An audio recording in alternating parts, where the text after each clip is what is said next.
Hello, how's everyone doing today? So this is the second video for History 1001 that we're doing for class during fall break. So I just want to do a quick recap of what we talked about in class on Tuesday.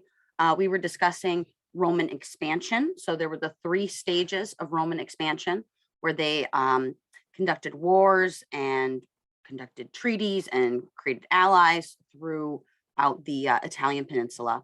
And then we had the three stages of the Punic Wars against Carthage and eventually Rome's complete and total dominance over Carthage. And then we had the Hellenistic Wars in the East, where we were kind of essentially conquering some of those, the kingdoms that were left over from Alexander the Great's empire. And then we also discussed at home what all of this expansion of the Republic was doing to the actual Republic of Rome. So we talked about the problems that were being caused in the countryside, having had lots of wars throughout on Italy's own land, which causes a lot of damage to the countryside, as well as displacement, that sort of thing. We discussed how this displacement in the countryside and that destruction caused a lot of people to move into the cities, and how we have a lot of landless, families that are now living in the cities, and they need jobs, they need support, they need food, that sort of thing. And then we discussed what was going on in the provinces in terms of like corruption. Now that you have all of this money flowing in and all of this land and power, there's obviously an issue with people being corrupt and trying to do things to maintain that power, not necessarily for the good of the Republic, but for the good of themselves.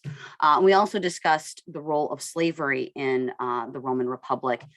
Through the expansion of war and conquest, a lot of slaves were flowing into the Roman Republic, and this caused even greater issues in terms of work displacement and kind of vying for actual paid jobs versus the hiring of slaves. So this becomes a huge issue, not just in the countryside with kind of our plantation farms and our small farmers not being able to keep up and not being able to match those prices, but then also within the cities themselves. So we're dealing with a variety of issues that are caused in Rome by the expansion of the Roman Republic. The Roman Republic worked really well when it was a small area, but now it's gigantic. And how is Rome supposed to deal with this? So we're going to kind of work through some of those growing pains. And by growing pains, I truly mean growing pains. So let's discuss what Rome does and what kind of these issues in the provinces and the cities and what it causes for Rome and how they plan to deal with that. So there's a variety of social reforms that they try to enact. So if you remember in my lecture from earlier, the first recorded lecture, I mentioned Cato the Elder. He's a senator and he's one of the censors that's elected for a 5-year term. He was really kind of stirring up a lot of unrest over fears about Carthage before that Third Punic War. Remember, Cato was a patrician. He was a general in the Roman army, but he was very much a traditionalist. He had agricultural roots. He was this atypical soldier farmer patriot that the Romans like to brag about being. He felt he possessed all of the Roman virtues. He fancied himself a model Roman citizen, and he was also very strict. He was disliked by some of the other aristocratic senators who didn't like his austere lifestyle. However, he found a following with his kind of anti-Carthage stance, and it wasn't just the Carthaginians that he started worrying about and preaching against. He started preaching against kind of this concern that Rome was losing its Romanness, that it was becoming too Greek. With that last war of expansion into the Hellenistic kingdoms during that 2nd century, around 150 BC, it was a really big deal for Romans to now bring in Greek slaves into Rome, and Rome was really just fascinated by Hellenistic culture at this point. So like all things Greek really kind of became the rage. Romans celebrated their victories over the Hellenistic world by parading the goods they took from these lands, all of the cultural products of the Hellenistic civilization, everything that Alexander the Great spread through his conquest and brought across all of our former Persian territories. All of this was now coming back to Rome, and it was this big deal. these ideas, philosophy, art, fashions, music, plays, religion, all of this was incorporated into Roman society, Roman religion, things like that. The Stoic philosophy from Sparta became really popular with the army. Patrician children were sent to Greece for education. Roman authors started copying Greek practices. Architecture started mimicking Greek architecture in spaces. And Romans, as they adopted this Hellenistic culture, really helped to spread this Hellenistic ideas and culture even further than Alexander the Great had. But there was a lot of blowback in Rome against this spread of Hellenism. And that's where Cato comes from. Cato and his followers were really concerned that Greek culture was becoming too influential, that it was being adopted recklessly in all aspects of life. And they were worried that Rome was losing its ideals and its values, and that the Romans were turning into Greeks. And they really felt that this was a bad thing because, remember how our Greeks thought that the Persians in the East were effeminate and they lived luxurious lifestyles, and, they had kind of this idea of kind of groveling to their leaders, just kind of a weak people. Well, that's kind of how the Romans started to view the Greeks and everyone to the east of them, just like the Greeks had. And so it's concerns that this Greekness, this weakness that the Greeks had is going to permeate into Roman culture. And that's something that Cato and his followers start sort of preaching against. It's this concern that there's too many immigrants, there's too many people from Greece coming in and causing these issues and taking jobs from our hardworking Romans. And so as Cato and the other patricians are focused on what they saw as this draining and diluting of Roman identity, there are real social problems coming to a head that are being caused by the expansion of the Republic. All of these problems we discussed earlier, those soldier farmers losing their jobs, their farms, unemployment in the cities, corruption in the provinces, it's getting harder and harder to ignore. And from the time period from 146 BC to 133 BC, these issues are growing increasingly worse. And so the conflict is ignited by the action of two brothers named Tiberius and Gaius Gracchus. And they try to remedy some of the social issues that are rising up from these problems.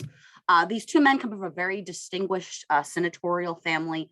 They are patricians. Their grandfather was General Cornelius Scipio Africanus, the hero of the Second Punic War. And although they come from a patrician family from the highest esteem, they were not really interested in expanding their own wealth because they had a lot of their own wealth. They didn't need to expand it necessarily. But what they were worried about was genuinely fixing the problems of the Roman state.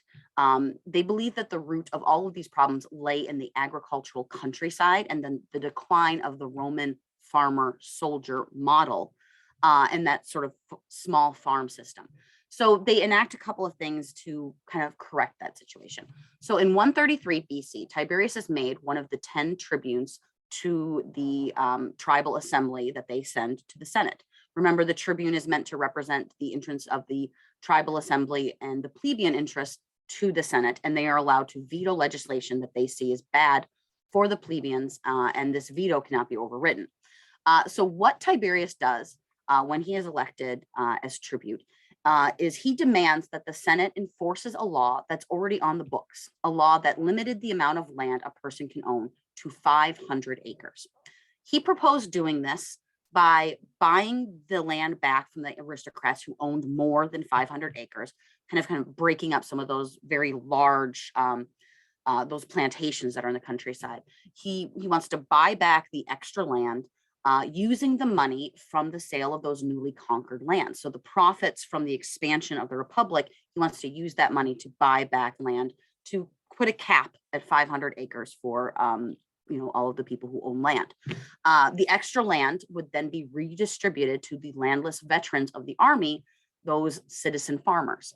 So he also proposes a grain price control because grain and therefore beer and bread and things like that, those are staple food products and the prices of them are skyrocketing in Rome.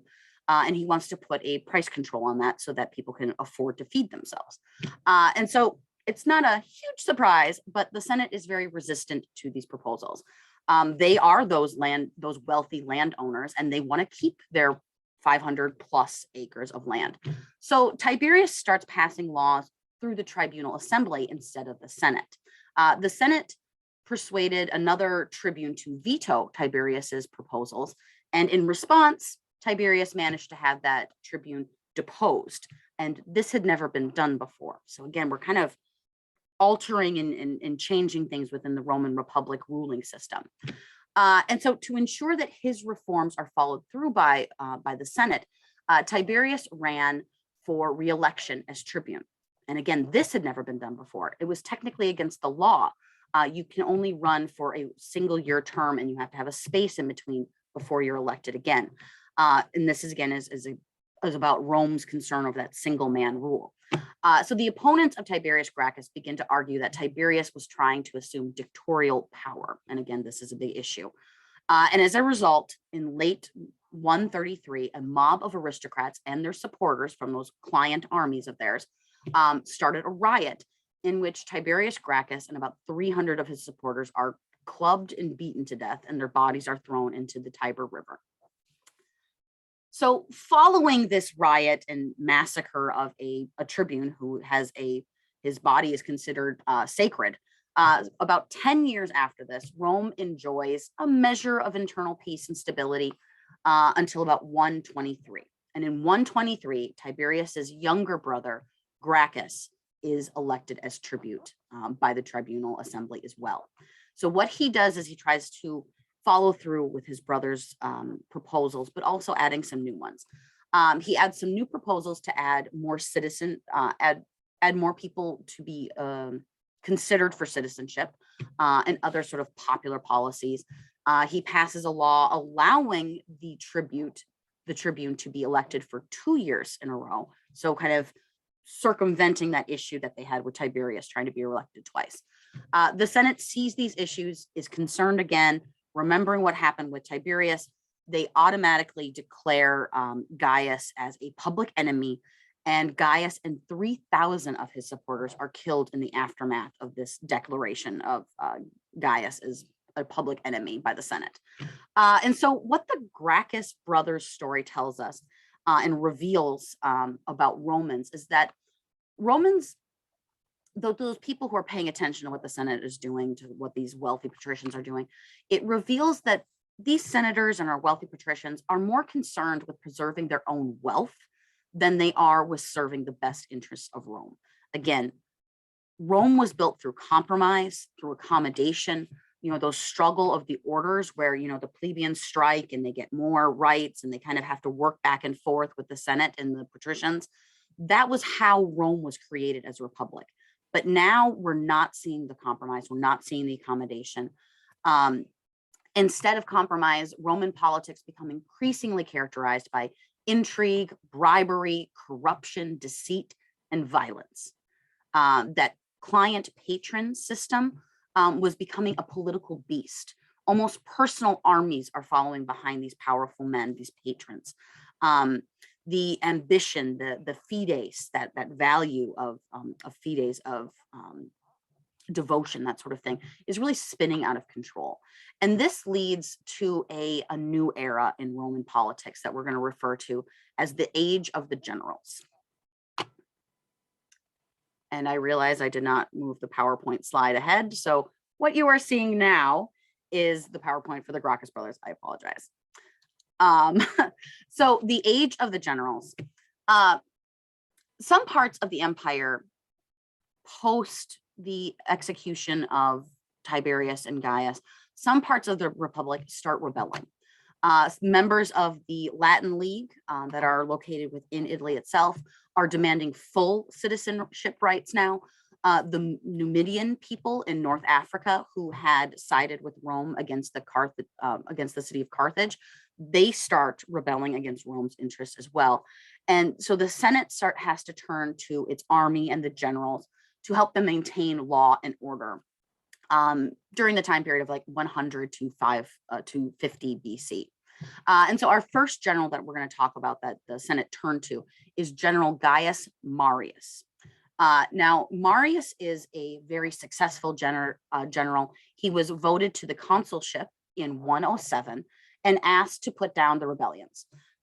So he has to be voted to be a consul, because the consul has that power of imperium, rule over the armies. And so he's elected as a consul so that he can rule over the armies. And he personally puts down these rebellions with his army, but it's very bloody. He uses military terror to put them down, especially in northern Italy. And Marius was able to gain such a large army because one of the things he did when he was recruiting is that he eliminated the property value requirement for military service so that he could recruit soldiers from among those landless, unemployed, urban poor. Now, why would he pull from them when, previously the armies had been able to, expand and increase with that citizenship and land right? But the reason he does this is that he feels he can get more people behind him, more people to support him, and that will look to him as their leader, as opposed to Rome as their leader. He promises these recruits loot from the defeated enemies and lands that they take over. And he says that he will grant them lands in those new areas that they're conquering after they finish their service in the army. So he's offering them payment through looting, and then offering them lands that they take over. So this is a really significant development.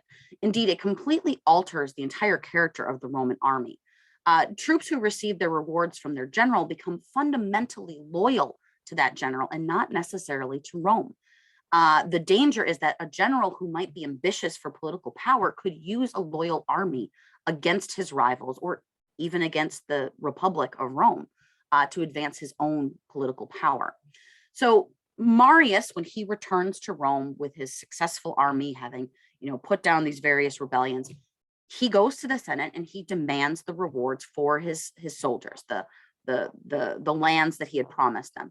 But the Senate refuses to give those lands to these soldiers. They say that those lands are going to be folded back into the Republic and used to support the Republic, as opposed to being given to the soldiers who fought for those lands. So the army is embittered towards the Senate, but not necessarily towards Marius, their general. And so the armies start looking to their generals rather than to the Senate as for leadership. A few years later, in 88 BCE, another rebellion in Asia Minor happens. So this is our area of Turkey, kind of our area of Ionia, where our Greek colonists settled that coastline.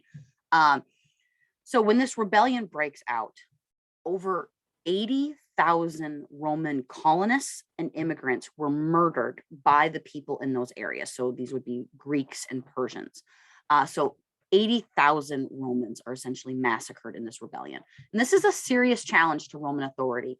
So the Senate elects General Sulla, who served under Marius, to the consulship. And they give Sulla control over the Roman army to put down this revolt. He does the same thing that Marius did. He recruits from amongst the poor and the landless classes with promises of land and loot as payment.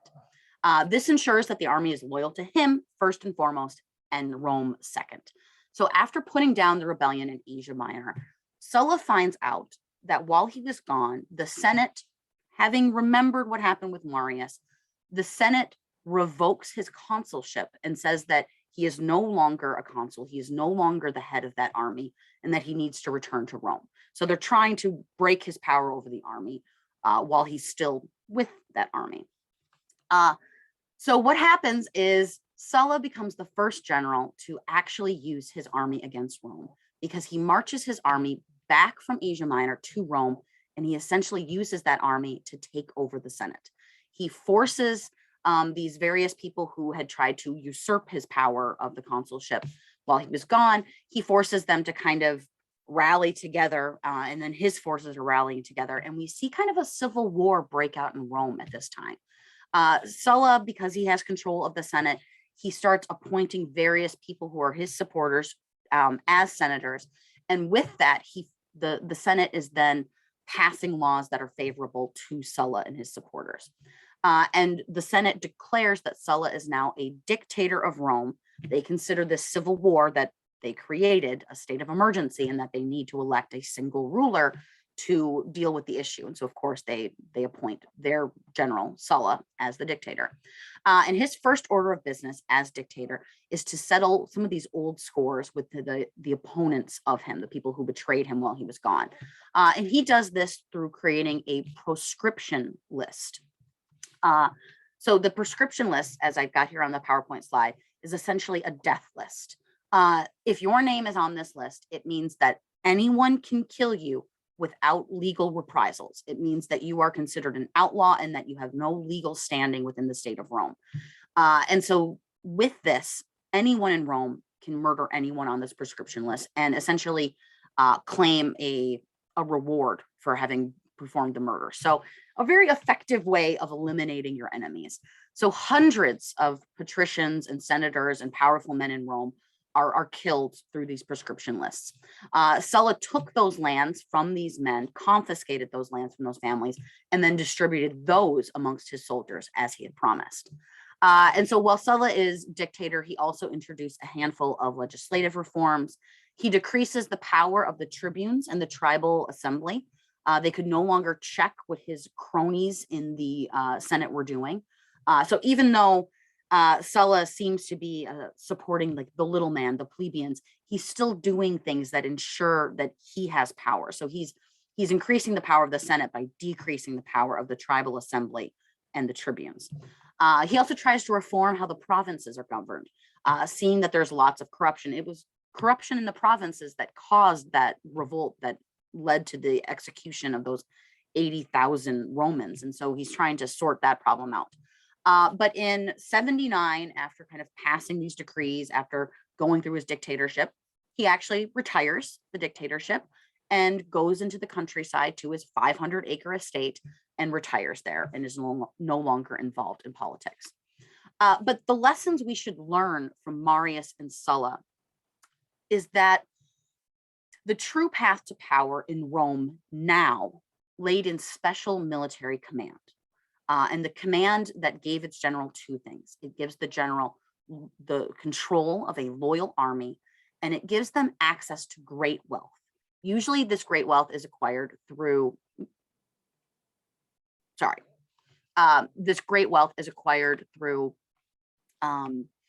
successful wars, which provided an opportunity for looting, plundering, corruption, which is to say, the foundation for a basis of successful career in politics for most people.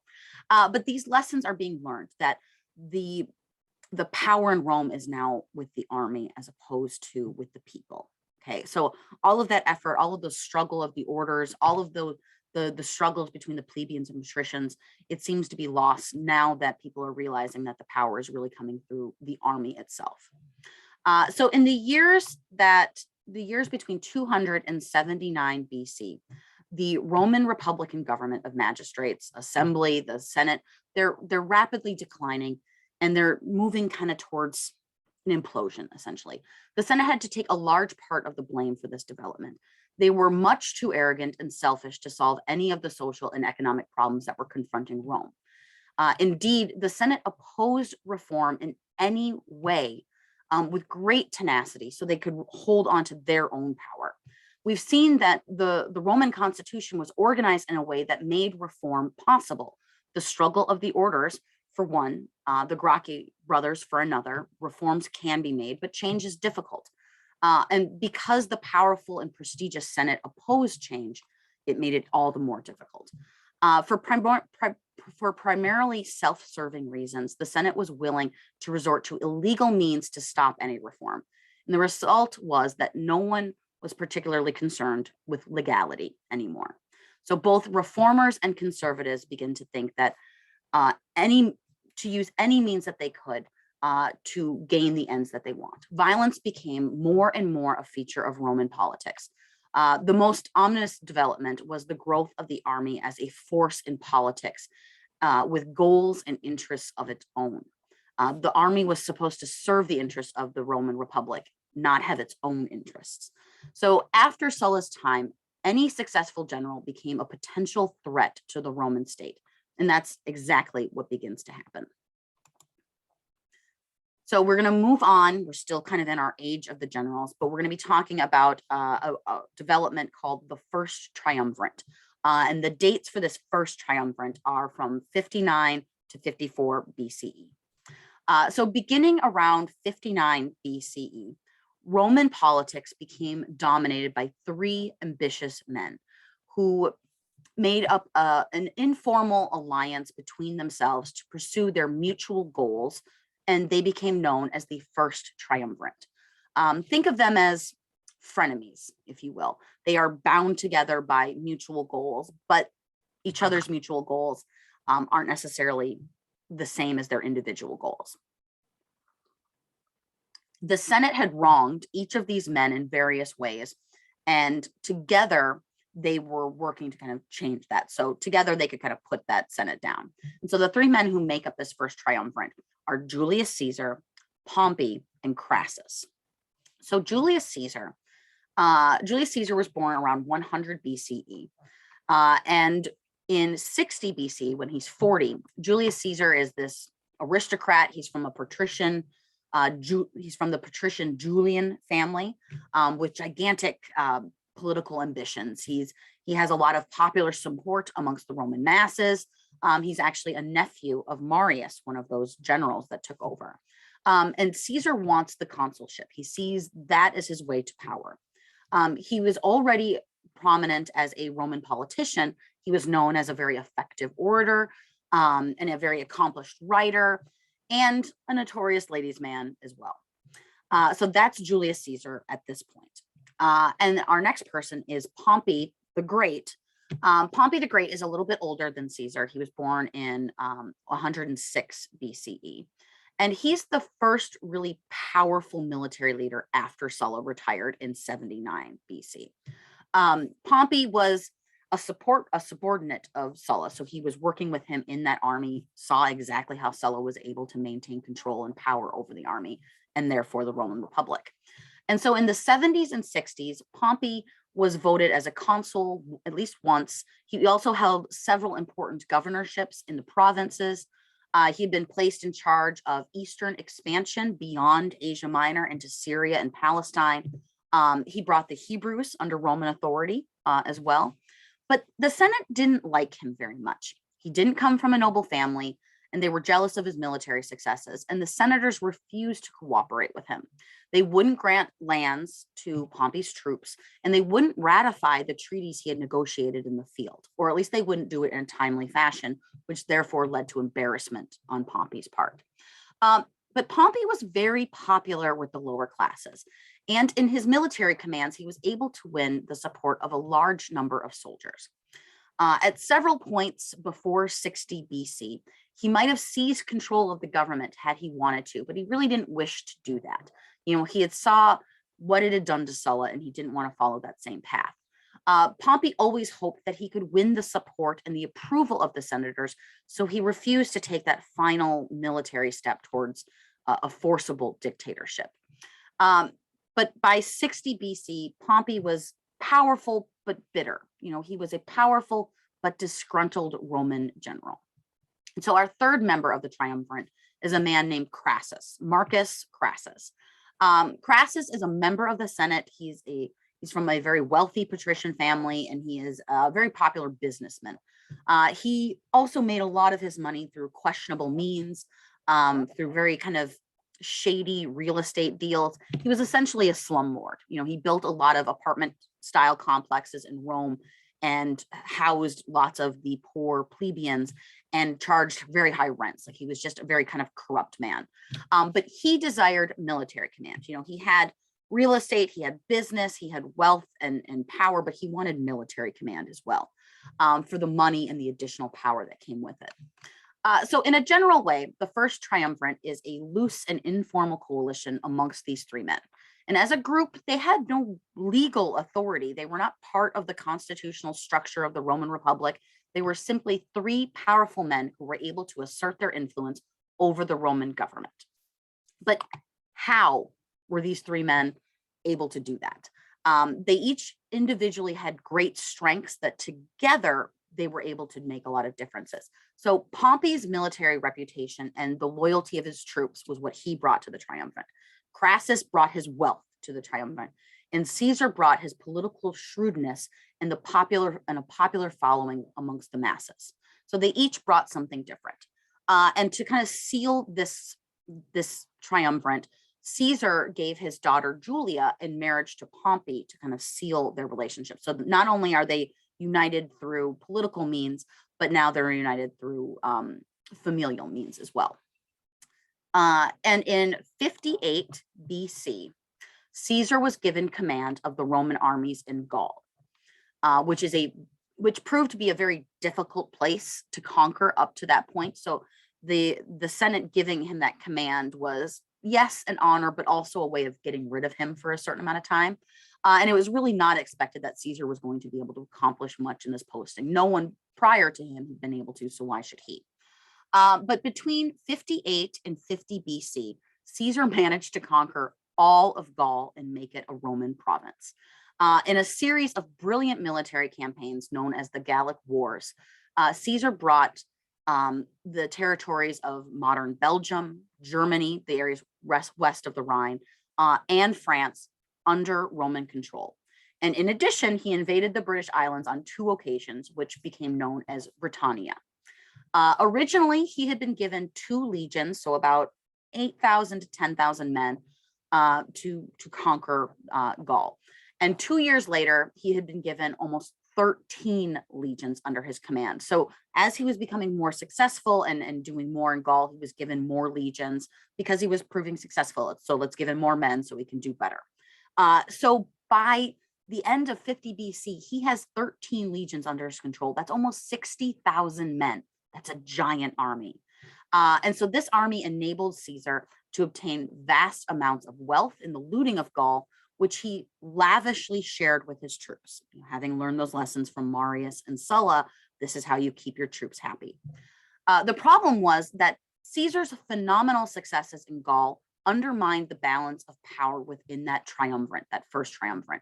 And this led to essentially a civil war and the collapse of the Roman Republic, which we will talk about in a moment. So in 53 BC, Crassus is also given military command that he had so desired. And he was sent to the eastern provinces to stabilize the frontier of Asia Minor. And in a battle against the Parthians, who had taken over kind of those Persian areas, when one of Alexander's generals, Seleucus, who was given the kind of the former Persian territories to control after the death of Alexander, a lot of those territories were taken over and defeated by the Parthians. So this other group of people that are rising up. And so Crassus is sent east to deal with this group. And in 53, Crassus and his army are crushed by the Parthians.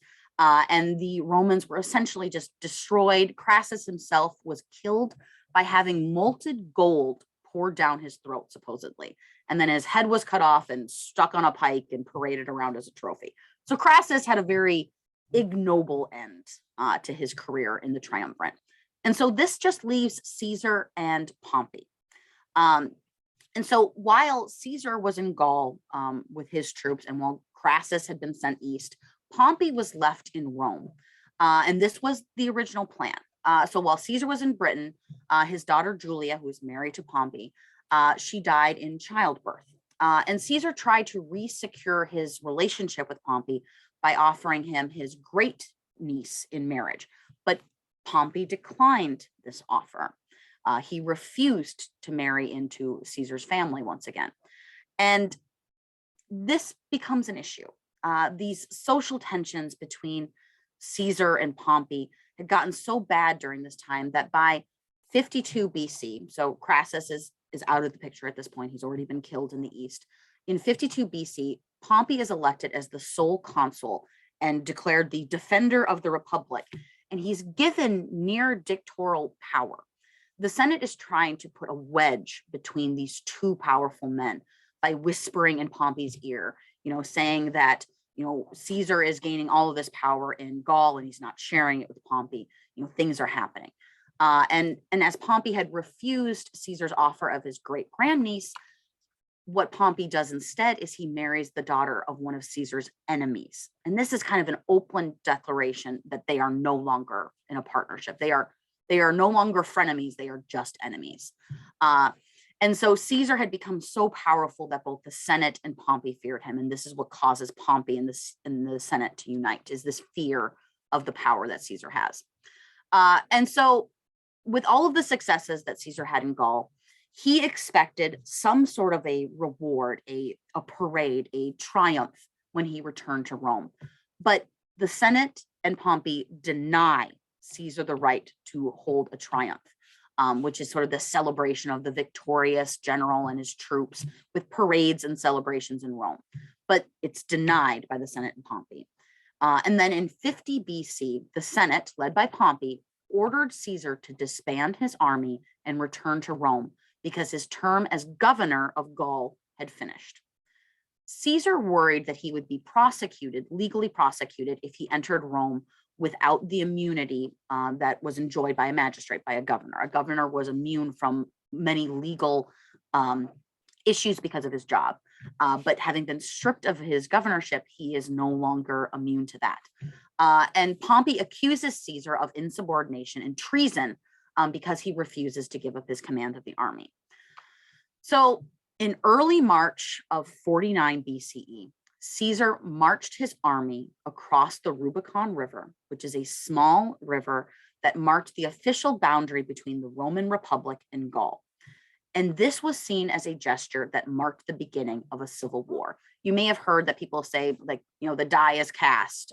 We have crossed the Rubicon. There's no turning back.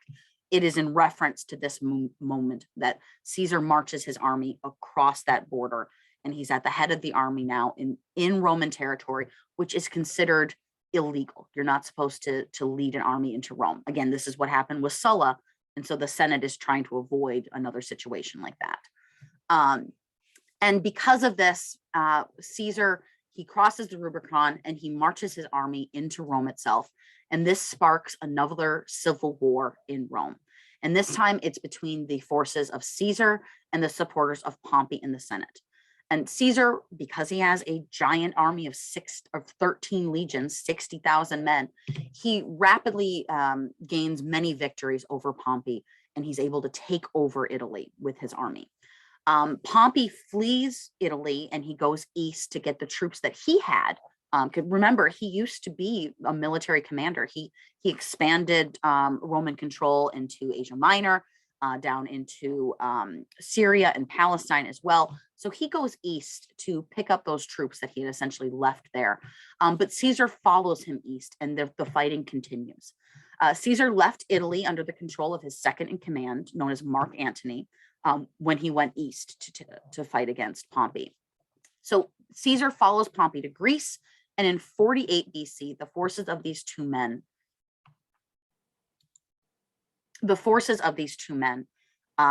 meet at this area in modern Greece, or in Greece, and they fight a very decisive battle, and Caesar decisively defeats Pompey in this battle. But Pompey escapes without being killed, and he escapes to Egypt, which is an ally of Rome at this point.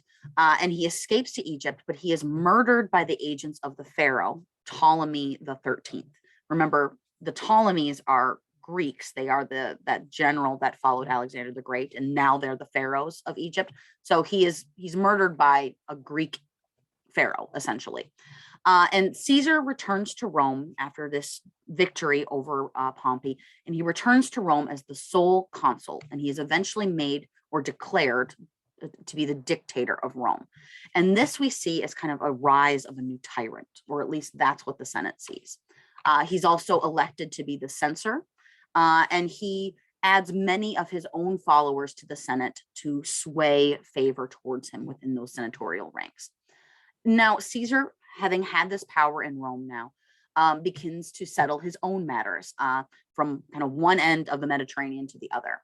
So first in Egypt, he intervened in a power struggle between Ptolemy the 13th and his sister wife, Cleopatra. He intervenes because of the murder of Pompey. He uses the murder of a Roman consul, even though it was his enemy. He uses this murder as his excuse to get involved in Egyptian politics. So because of that murder, Caesar defeats and kills Ptolemy, and he then installs Cleopatra as queen of Egypt because she agrees to be an ally of his. And Cleopatra is very clever. She's witty. She is skilled in many languages, just a very cosmopolitan woman who is very alluring. In any event, Cleopatra had style, she had charm, she was 21 years old, and supposedly she captivated Caesar, and he fell in love with her. He stays in Egypt for several months, settling kind of the affairs of state there, and he and Cleopatra eventually have a child that they name Caesarion. Eventually, Caesar has to leave Egypt and go back to Rome. Or rather, not back to Rome, but he needs to settle some other military matters that have been kind of bubbling up while he's been in Egypt. So he has to go to North Africa. There's some rebellions happening there. There's some issues in Spain, and there's some issues in Asia Minor, where he defeats an army of the Parthians so quickly that he actually reports that he vidi vidi vici, which means he came, he saw, he conquered. So he says that he defeats them so quickly, that he does that. And so by 45 BC, Caesar returns to Rome, where there was no one who could challenge his power. He was clearly the master of Rome at this point. He wanted to personally rule Rome, but he also wanted Rome to still seem like a republic. So he had himself legitimately elected to nearly every important political office.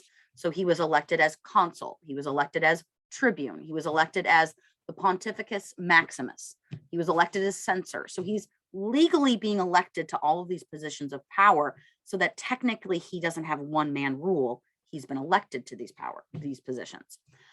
He also wants to reform the republic. So he pushes various reforms through the Senate that made him even more popular with the masses. So some of these reforms include the distribution of lands to his soldiers, a centralization of military governance. So he organizes the numerous provinces in order to kind of drain off the unemployment and the poor. So he kind of sends out sort of our landless, jobless Romans out into the provinces to work in those government agencies. So to kind of create those bureaucracies. He creates a better administration within Rome itself. And then he also orders many building projects. So these building projects, therefore, need people to work and build them. So this creates mass employment. So these building projects, think of like the American New Deal that happened in the 40s. And so now you have less unemployed urban workers. They've either been sent to the provinces to work, or they're employed in all of these building projects. So the social tensions that had been kind of erupting in Rome are no longer the case. And he has a good image. The people are really supportive of him. He's very popular. He also extends citizen rights to the provinces. So these allies had, previously been quite resentful that they didn't have as many citizenship rights as a Roman citizen. And so this is something that Caesar does to enable that they continue to be their allies. He protects the Jews that are living in the East from persecutions that had arisen. He also, one of the things that he does is he creates the Julian calendar. And this is a calendar that sets the year at 365 days with one extra day every fourth year. Sound familiar?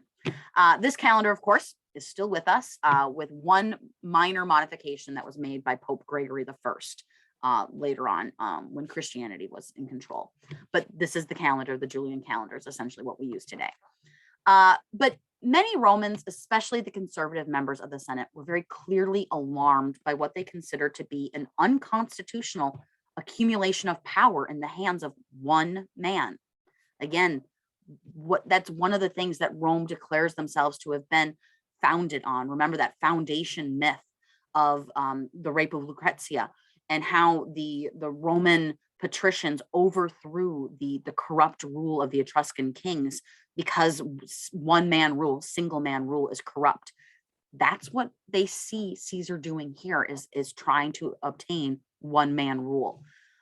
So in early 44 BC, rumors begin to spread that Caesar is intending to revive the monarchy, that he wants to declare himself king of Rome.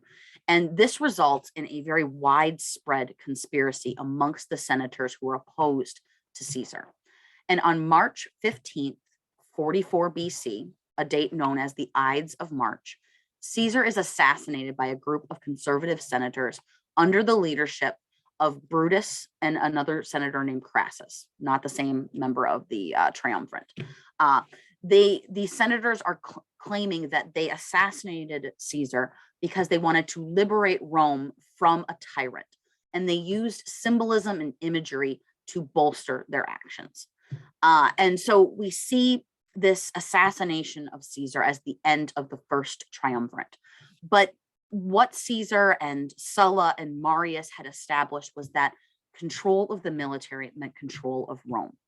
But this age of generals also revealed all of these underlying issues that are happening that are showing the cracks in the Roman Republic system. Again, the Republic was established to control a small space, not a gigantic empire. And we're going to see with our second triumvirate, which we will turn to in our next video, we will see how that kind of plays out and how we eventually see a turn from Republican rule to imperial rule. So I thank you guys very much. And I will post the next video in just a little bit. Okay, thank you.